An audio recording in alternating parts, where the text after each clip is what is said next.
এয়া এটা সঁচা কথা যে মুখ্যমন্ত্ৰীয়ে ক'লে আৰু তেওঁক মই ধন্যবাদ জ্ঞাপন কৰিবলৈ বিচাৰিছোঁ, কৃতজ্ঞতা জ্ঞাপন কৰিবলৈ বিচাৰিছোঁ। যিহেতু এনেকুৱা সত্ত্বেও আৰু এনেকুৱা টাইটেল বা পুৰস্কাৰ ময়ো দিব নোৱাৰিলোহেঁতেন। যিদৰে তেওঁ নিজকে পুৰস্কাৰ দিলে যে মই হাজাৰটা মিছা কথা ক'ব পাৰোঁ, এই অলংকাৰটো ময়ো দিব পৰা নাছিলোঁ। আৰু এয়া হ'ল বাস্তৱ। হয়, তেওঁ কোৱাৰ দৰে অসমৰ মুখ্যমন্ত্ৰী হ'লে বা অসমৰ মুখ্যমন্ত্ৰী চকীৰ পৰা কিবা গুৰুত্বপূৰ্ণ কথা কোৱাটো উচিত। কিন্তু আজি আমি কি দেখা পাইছোঁ যে হিমন্ত বিশ্ব শৰ্মা ডাঙৰীয়া খালি নিজৰ স্থিতিৰ পৰাহে কৈ আছে, মুখ্যমন্ত্ৰীৰ চকীটোক সন্মান কৰা নাই। অসমৰ মুখ্যমন্ত্ৰী যোৱা পঞ্চায়ত নিৰ্বাচনত অসমৰ মহিলাসকলক চাকৰি লোৱা ক্ষেত্ৰত ইমান তললৈ যাব পাৰে অসমৰ মুখ্যমন্ত্ৰী কেতিয়াও ক'ব নোৱাৰে, কিন্তু হিমন্ত বিশ্ব শৰ্মা ডাঙৰীয়া পাৰে। অসমৰ মুখ্যমন্ত্ৰী কেতিয়াও আলফা চাৰধাৰ লগত কোনো সম্পৰ্ক ৰাখিব নোৱাৰে, কিন্তু হয় হিমন্ত বিশ্ব শৰ্মা ডাঙৰীয়া আলফা চাৰধাৰ লগত সম্পৰ্ক তেওঁ ৰাখিব পাৰে। আৰু সেইকাৰণে এই যে হাজাৰটা মিছা কথা যে তেওঁ ক'ব পাৰে, সেইটোৱে আমালোকৰ বাবে আটাইতকৈ দুৰ্ভাগ্যজনক কথা যে 2021 চনৰ পিছত অসমৰ জনসাধাৰণে অসমৰ মুখ্যমন্ত্ৰীক দেখা পোৱা নাই, হাজাৰটা মিছা কথা কোৱা হিমন্ত বিশ্ব শৰ্মা ডাঙৰীয়াকে পাইছে। মই পুনৰবাৰ কৈছোঁ, 2021 চনৰ পাছত অসমৰ মুখ্যমন্ত্ৰীজনক ৰাইজে দেখা পোৱা নাই, হাজাৰটা মিছা কথা কোৱা হিমন্ত বিশ্ব শৰ্মা ডাঙৰীয়াকে দেখা পাইছে। অদ্ভুত অদ্ভুত কথা। এতিয়া তেওঁ এটা কি কথা আকৌ ওলাবলৈ বিচাৰে যে মই কিছু যুৱকসকলক দিল্লীত চাণক্যপুৰী স্থিত পাকিস্তান হাই কমিশ্যন লৈ গৈ তেখেতক ল'ৰা ছোৱালীবোৰক মই ব্ৰেইন ৱাছ কৰিবলৈ বিচাৰিছোঁ। এতিয়া ইয়াতকে আৰু কিবা অদ্ভুত কথা হ'ব পাৰে নেকি? চাণক্যপুৰী য'ত ঢেৰ আমাৰ বিভিন্ন দেশৰ এম্বেচি আছে, হঠাতে এজন সাংসদ আহে প্ৰায় 80-90টা যুৱক যুৱতীৰ লগত লৈ পাকিস্তান হাই কমিশ্যনত সোমাই হিমন্ত বিশ্ব শৰ্মা ডাঙৰীয়া দ্বাৰা যে তেওঁ ক'বলৈ বিচাৰে ব্ৰেইন ৱাছ কৰা হ'ল আৰু আমি ওলাই গ'লো। অদ্ভুত কথা। যি ডেলিগেশ্যনৰ ভিতৰত এজন সাংবাদিকো আছিলে, সেই ডেলিগেশ্যনৰ ভিতৰত ৰাষ্ট্ৰীয় স্তৰৰ সাংবাদিক দ্য হিন্দু কাকতৰ এজন সাংবাদিক আছিল, যিজনে বাতৰি প্ৰকাশ কৰিলে যে কেনেদৰে সেই প্ৰশ্ন উত্তৰ ছেশ্যনত ভাৰতীয় যুৱকসকলক ঢেৰ প্ৰশ্ন হাই কমিশ্যনাৰজনক সুধিলে যে পাকিস্তানৰ ওপৰত কাশ্মীৰৰ ভুৱা স্থিতি কিয় আছে, যে সন্ত্ৰাসবাদীৰ লগত পাকিস্তানৰ বিদেশ নীতি কিয় জড়িত হৈ আছে, যে পাকিস্তান বিভিন্ন যুদ্ধ ভাৰতৰ লগত হাৰি যোৱাৰ পিছতো নিজৰ স্থিতি কিয় সলনি কৰা নাই, এই বিভিন্ন প্ৰশ্ন তেওঁলোকে সুধিলে। আৰু সেই দ্য হিন্দু কাকতৰ সাংবাদিকজনেও বিভিন্ন এই প্ৰতিক্ৰিয়াৰ ওপৰত এটা বাতৰি কৰিলে। কিন্তু কথাটো কেতিয়া? এইটো 2015 চনৰ কথা। 2015 চনৰ এই ইণ্টাৰেকশ্যনটো হ'ল য'ত আমাৰ যুৱকসকলে টানকে ধৰিলে পাকিস্তান হাই কমিশ্যনাৰক। বহুত মই ইমান মনত নাই, বহুত আজিৰ পৰা 10 বছৰ আগৰ কথা, কিন্তু ভালদৰে উত্তৰ দিব নোৱাৰিলে আৰু দ্য হিন্দু এটা তাত বাতৰি কৰিলে আৰু মুখ্যমন্ত্ৰীৰ মতে আমি ব্ৰেইন ৱাছ কৰিবলৈ। ব্ৰেইন ৱাছ কৰিবলৈ হ'লে সাংবাদিকক লৈ যায় নেকি? ব্ৰেইন ৱাছ কৰিবলৈ হ'লে ৰাষ্ট্ৰীয় কাকতত বাতৰি প্ৰকাশ হয় নেকি? তো অদ্ভুত ধৰণৰ কথাবোৰ তেওঁ কৈছে। আকৌ ক'লে যে এটাও মিছা কথা ক'লে মই পদত্যাগ কৰিম। এইটো আৰু মই তেওঁক নধৰোঁ, যিহেতু পদত্যাগ কৰা কথাটো তেওঁ বাৰম্বাৰ কৈ থাকে। বহুতে মোক ক'লে যে মোৰ যোৱা সংবাদমেলৰ পিছত আৰু এটা সময় তেওঁলোকক মনত পৰিলে যেতিয়া মুখ্যমন্ত্ৰীয়ে কৈছে যে মই পদত্যাগ কৰিম এই কিৰিপ চলিহা নিৰ্বাচনত। যে কিৰিপ চলিহা হাৰিলে, কংগ্ৰেছৰ নিৰ্বাচন, লোকসভা নিৰ্বাচনত হাৰিলে মুখ্যমন্ত্ৰী পদত্যাগ কৰিব। সেই সময়ত কিৰিপ চলিহা ডাঙৰীয়াটো হাৰিলে, কিন্তু সেই সময়ত হিমন্ত বিশ্ব শৰ্মা ডাঙৰীয়া নিজৰ পদটো এৰি নিদিলে। হাজাৰটা মিছা কথা। সেইটোৱে তেওঁৰ স্থিতি, সেইটোৱে তেওঁৰ চৰিত্ৰ, ব্যক্তিত্ব। আকৌ তেওঁ কি ক'লে যে মই এবাৰ ইজৰাইললৈ গৈছোঁ, ইজৰাইলত যাওঁতে মোৰ পাছপৰ্ট হেৰুৱাই গ'ল আৰু সেইকাৰণে বহুত গুৰুত্বপূৰ্ণ তথ্য তেওঁলোকৰ হাতত নাই। এইখিনি কথা তেওঁ কৈছিল অলপ দিন আগতে মে মাহতে 2 মে দেই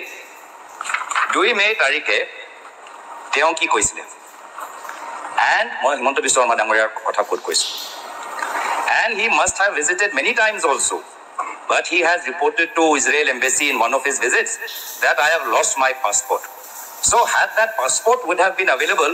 then the story would have been more. I mean, it would have been something else. But we lost that critical evidence. Mukhyamantri Mahoday, hey, passport to herwa to hoy hasa. Kitu moi je kolu iman je masala lagai die. All of din karone hey passport to moi herwaisilu. Pisot palu. Ar he pat moi goi passport herwalu tar he karone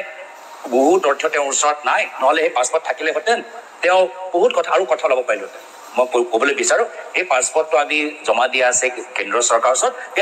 ওচৰত গোটেই detail আছে এতিয়া লোকে আমাৰ সাংসদৰ যেতিয়া আমি হওঁ এটা নিয়ম থাকে যে আমাৰ ওচৰত যিবোৰ পাছপোৰ্ট থাকে এই পাছপোৰ্টটো আমি চৰকাৰক জমা দিব লাগে আৰু চৰকাৰে আমাক এটা ডিপ্লোমেটিক পাছপোৰ্ট তো বাস্তৱ আমাৰ যে ব্যক্তিগত যে পাছপোৰ্ট আছে এইটো চৰকাৰৰ ওচৰত আছে তাত গোটেইবোৰ তথ্য আছে 2014 চনত মই যেতিয়া প্ৰথমবাৰ বাবে সাংসদ হ'লো আমি পাছপোৰ্টটো যি আমাৰ ব্যক্তিগত পাছপোৰ্ট আমি তাৰ গোটেই কপিটো চৰকাৰৰ ওচৰত দিয়া আছে চৰকাৰ সব কথা জানে কেন্দ্ৰ চৰকাৰ ওচৰত সব ডিটেইলছ আছে ক'ত গৈছো ক'ত যোৱা নাই কেতিয়া গৈছো কিন্তু এতিয়া উপায়হীন হৈ গৈছে মুখ্যমন্ত্ৰী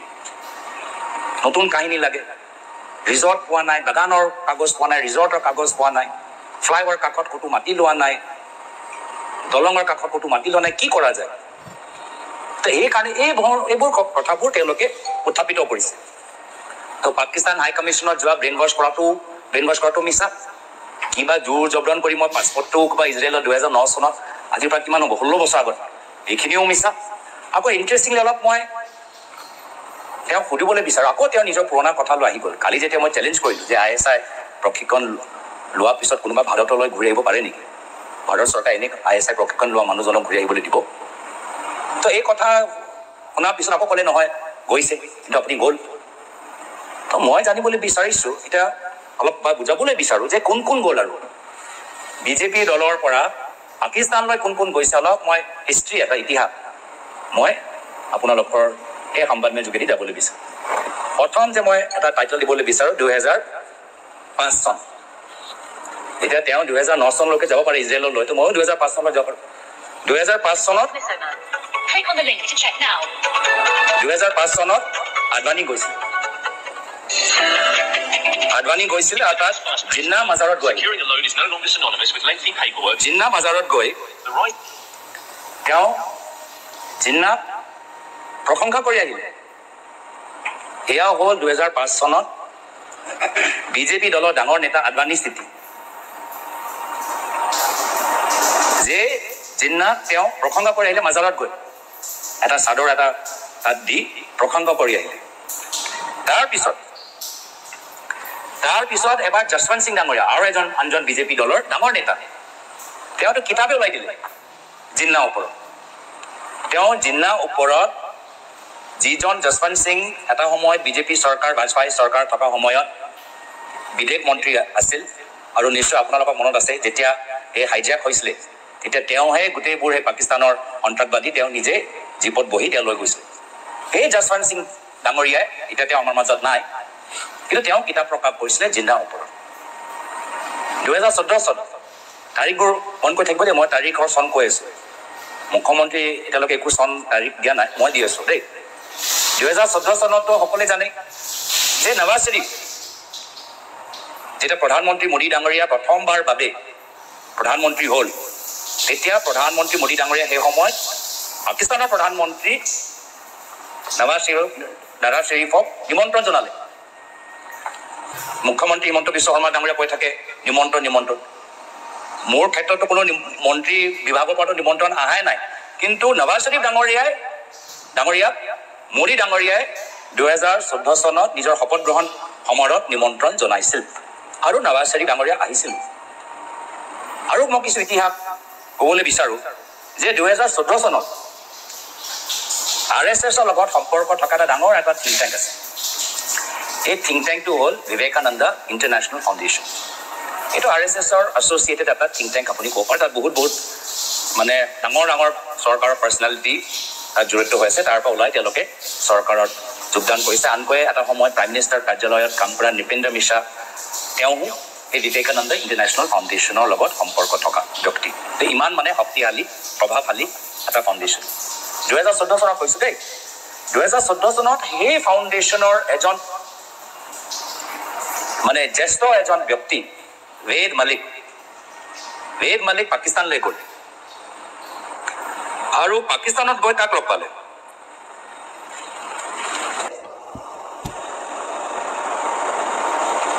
চনত দেই মোদী চৰকাৰ থকা সময়ত হাফিজ ছাইদ কোন মই মনত পেলাবলৈ বিচাৰো, যিজনে মুম্বাই এটেকৰ গোটেই পৰিকল্পনা সৃষ্টি কৰিলে। এই মানুহজন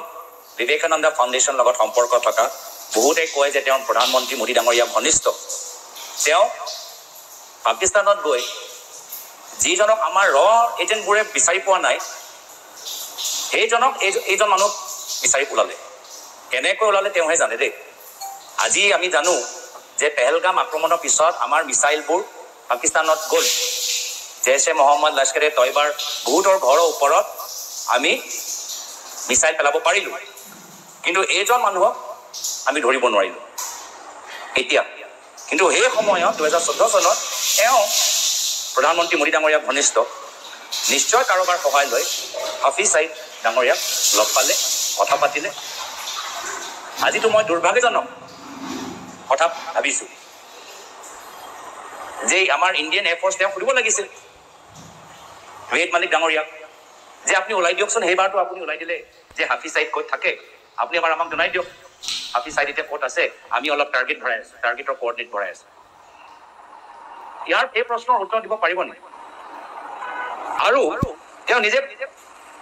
তেওঁ নিজে কৈছে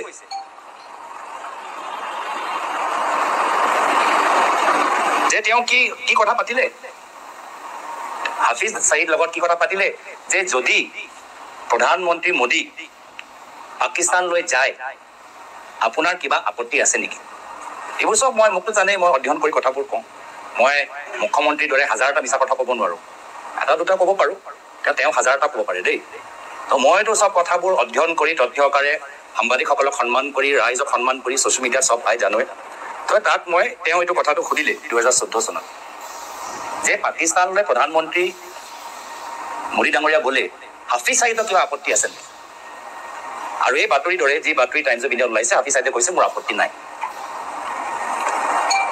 আৰু তাৰ পিছত 2015 চনত কি হয়? 2014 চনত তেওঁ লগ পালে। 15 চনত কি হয়?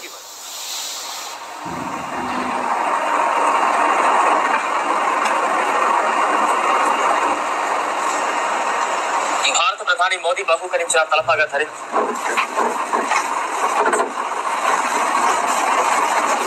मुलाकात और बातचीत के बाद प्रधानमंत्री मोदी वहां से रवाना हो गए हैं। प्रधानमंत्री आज ही स्वदेश लौट आएंगे।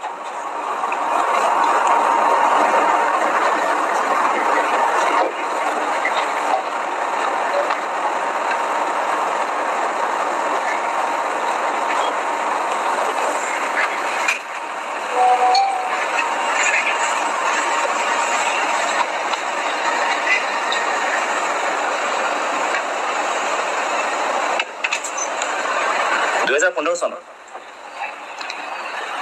মোদী ডাঙৰীয়া সেই সময়ত আফগানিস্তানলৈ গৈছিল। পাকিস্তানলৈ যোৱা কোনো পদক্ষেপ নাছিল। আফগানিস্তানৰ পৰা উভতি আহোঁতে তেওঁ হঠাতে টুইট কৰিলে, মই এটা ছাৰপ্ৰাইজ ভিজিট পাকিস্তানলৈ,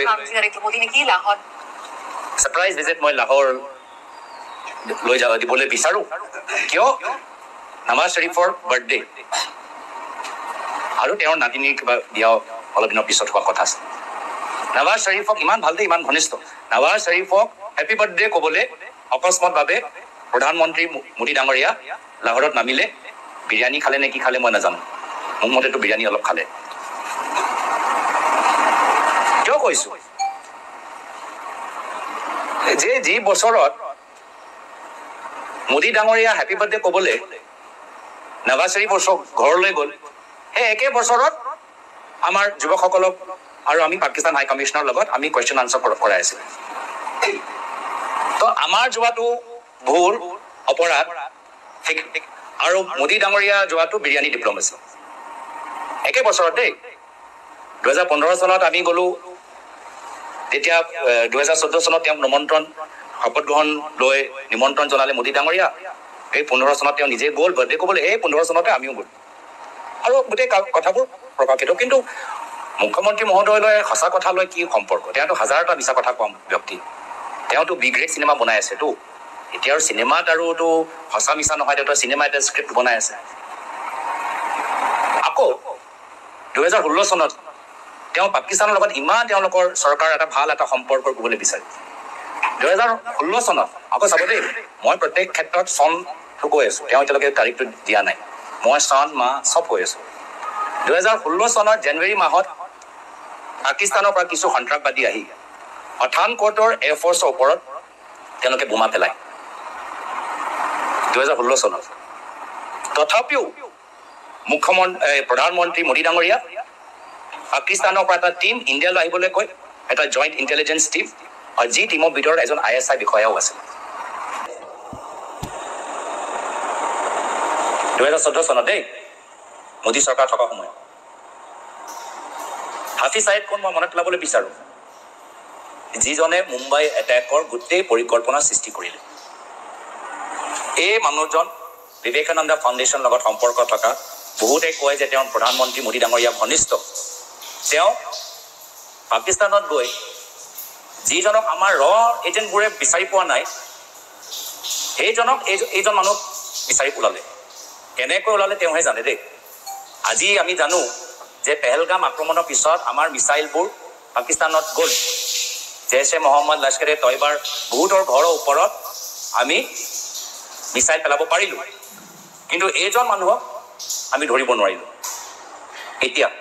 কিন্তু সেই সময়ত 2014 চনত তেওঁ প্ৰধানমন্ত্ৰী মোদী ডাঙৰীয়া ঘনিষ্ঠ নিশ্চয় কাৰোবাৰ সহায় লৈ হাফিজ ছাইদ ডাঙৰীয়াক লগ পালে কথা পাতিলে আজিতো মই দুৰ্ভাগ্যজনক কথা ভাবিছোঁ যে আমাৰ ইণ্ডিয়ান এয়াৰফ'ৰ্চ তেওঁ সুধিব লাগিছিল ৱেদ মালিক ডাঙৰীয়াক যে আপুনি ওলাই দিয়কচোন সেইবাৰটো আপুনি ওলাই দিলে যে হাফিজ ছাইদ ক'ত থাকে আপুনি এবাৰ আমাক জনাই দিয়ক হাফিজ ছাইদ এতিয়া ক'ত আছে আমি অলপ টাৰ্গেট ভৰাই আছোঁ টাৰ্গেটৰ কোঅৰ্ডিনেট ভৰাই আছোঁ ইয়াৰ এই প্ৰশ্নৰ উত্তৰ দিব পাৰিব নেকি আৰু তেওঁ নিজে কৈছে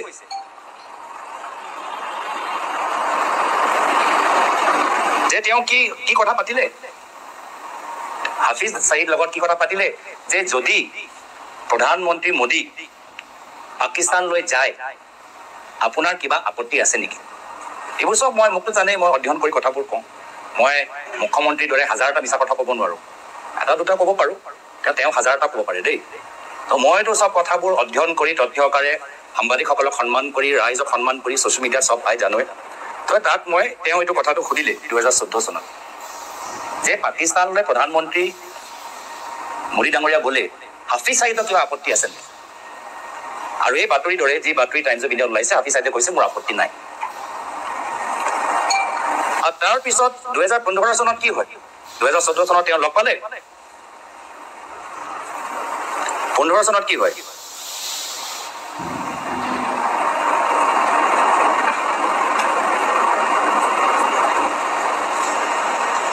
భారత ప్రధాని మోదీ బహుకరించిన తలపాగా ధరించి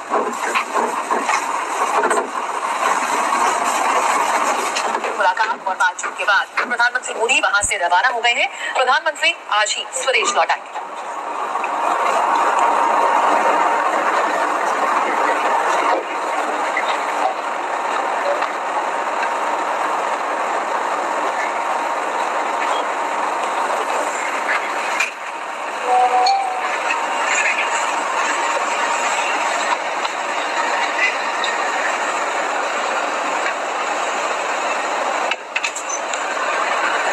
চনত মোদী ডাঙৰীয়া সেই সময়ত আফগানিস্তানলৈ গৈছিল পাকিস্তানলৈ যোৱা কোনো পদক্ষেপ নাছিল আফগানিস্তানৰ পৰা উভতি আহোঁতে তেওঁ হঠাতে টুইট কৰিলে মই এটা ছাৰপ্ৰাইজ ভিজিট পাকিস্তানলৈ नरेंद्र मोदी ने की लाहौर ছাৰপ্ৰাইজ ভিজিট মই লাহোৰ লৈ দিবলৈ বিচাৰোঁ কিয় নৱাজ শ্বৰীফৰ বাৰ্থডে আৰু তেওঁৰ নাতিনীৰ কিবা বিয়া অলপ দিনৰ পিছত হোৱা কথা আছে নৱাজ শ্বৰীফক ইমান ভাল দে ইমান ঘনিষ্ঠ নৱাজ শ্বৰীফক হেপী বাৰ্থডে ক'বলৈ অকস্মাতভাৱে প্ৰধানমন্ত্ৰী মোদী ডাঙৰীয়া লাহোৰত নামিলে বিৰিয়ানী খালে নে কি খালে মই নাজানো মোৰ মতেতো বিৰিয়ানী অলপ খালে কিয় কৈছোঁ যে যি বছৰত মোদী ডাঙৰীয়া হেপী বাৰ্থডে ক'বলৈ নৱাজ শ্বৰীফ ঘৰলৈ গ'ল সেই একে বছৰত আমাৰ যুৱকসকলক আৰু আমি পাকিস্তান হাই কমিশ্যনৰ লগত আমি কুৱেশ্যন আনচাৰ কৰাই আছিলোঁ তো আমাৰ যোৱাটো ভুল অপৰাধ আৰু মোদী ডাঙৰীয়া যোৱাটো বিৰিয়ানী ডিপ্ল'মেচি একে বছৰত দেই 2015 চনত আমি গ'লোঁ তেতিয়া 2014 চনত তেওঁক শপত গ্ৰহণ লৈ নিমন্ত্ৰণ জনালে মোদী ডাঙৰীয়া এই 15 চনত তেওঁ নিজে গ'ল বাৰ্থডে ক'বলৈ এই 15 চনতে আমিও গ'লোঁ আৰু গোটেই কথাবোৰ প্ৰকাশিত কিন্তু মুখ্যমন্ত্ৰী মহোদয়লৈ সঁচা কথা লৈ কি সম্পৰ্ক তেওঁতো হাজাৰটা মিছা কথা কোৱা ব্যক্তি তেওঁতো বি গ্ৰেড চিনেমা বনাই আছেতো এতিয়া আৰু চিনেমাত আৰুতো সঁচা মিছা নহয় তেওঁতো চিনেমা এটা স্ক্ৰিপ্ট বনাই আছে আকৌ 2016 চনত তেওঁ পাকিস্তানৰ লগত ইমান তেওঁলোকৰ চৰকাৰ এটা ভাল এটা সম্পৰ্ক কৰিবলৈ বিচাৰে 2016 চনত আকৌ চাব দেই মই প্ৰত্যেক ক্ষেত্ৰত চনটো কৈ আছোঁ তেওঁ এতিয়ালৈকে তাৰিখটো দিয়া নাই মই চন মাহ চব কৈ আছোঁ 2016 চনত জানুৱাৰী মাহত পাকিস্তানৰ পৰা কিছু সন্ত্ৰাসবাদী আহি পঠানকোটৰ এয়াৰফ'ৰ্চৰ ওপৰত তেওঁলোকে বোমা পেলায় 2016 চনত তথাপিও প্ৰধানমন্ত্ৰী মোদী ডাঙৰীয়া পাকিস্তানৰ পৰা এটা টিম ইণ্ডিয়ালৈ আহিবলৈ কৈ এটা জইণ্ট ইণ্টেলিজেঞ্চ টিম আৰু যি টিমৰ ভিতৰত এজন ISI বিষয়াও আছে অলপ দিন আগতে হৈছে পাৰে গতিকে 15 তেওঁ গৈছে আৰু তেওঁ অলপ দিন আগতেই এটা ইণ্টাৰভিউ প্ৰকাশ কৰিছিলে নহয় মই Vivekananda foundation chief of army ষ্টাফৰ চেহেৰাটো চালে আপুনি গম পাই যাব ন চিফ অফ আৰ্মি ষ্টাফ লোক ক'ৰ পৰা আপুনি আকৌ কনফিউজ নকৰিব ৰাইজক দেই আকৌ মই একদম মানে গোটেই কথাটো ইমান সুন্দৰকৈ বুজালোঁ দেখালোঁ তাৰপিছত আকৌ আপুনি চিফ অফ আৰ্মি ষ্টাফ লগত আকৌ মোক মানে এনেকৈ মানে ৰিপৰ্টত পেলাবলৈ বিচাৰিছে এইটো বেদ প্ৰকাশ মালিক হা वेद प्रताप वैदिक देই वेद प्रताप वैदिक মই ফটো আপোনাক দেখাই দিছোঁ वेद प्रताप वैदिक वेद प्रताप वैदिक বিবেকানন্দ ফাউণ্ডেশ্যনৰ লগত সম্পৰ্ক ঠিক আছে মই সন্ধান কৰিছোঁ वेद वैदिक वेद प्रताप वैदिक न वेद प्रताप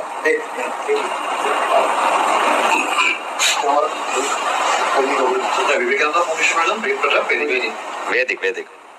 वेद प्रताप वैदिक কিন্তু হয় মই এতিয়া গুগল মাৰিছোঁ 2023 চনত 2023 চনত চ' মই যিখিনি কথা এই বৰ্তমান পেহেলগামৰ সম্পৰ্কত মই ক'লোঁ মই ইমান নাজানো কিন্তু মই আগৰ কথাই আমাক মনত আছে কিন্তু নিশ্চয় তেওঁৰ যি সূত্ৰৰ যোগেদি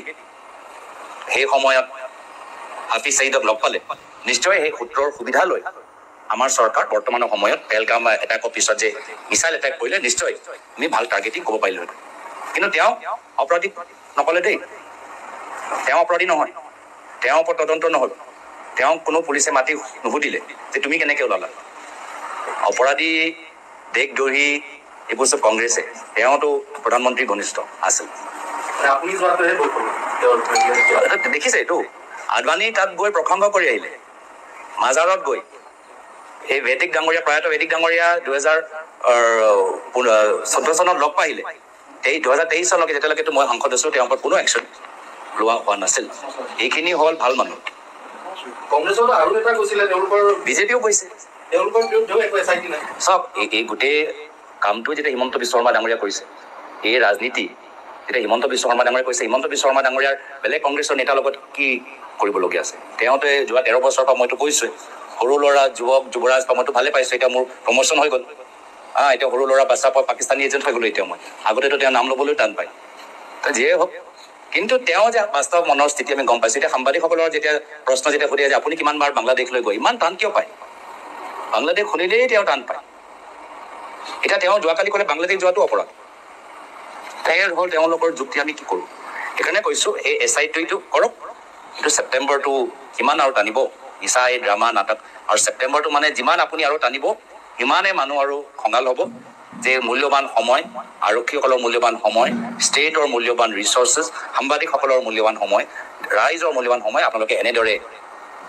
ব্যৱহাৰ কৰি আছে। আৰু আটাইতকৈ যে ফ্লপ চিনেমা, ফ্লপ ৰিজাল্ট হ'ব 10 তাৰিখে, আটাইতকৈ ডাঙৰ এণ্টি ক্লাইমেক্স যে 10 ছেপ্টেম্বৰত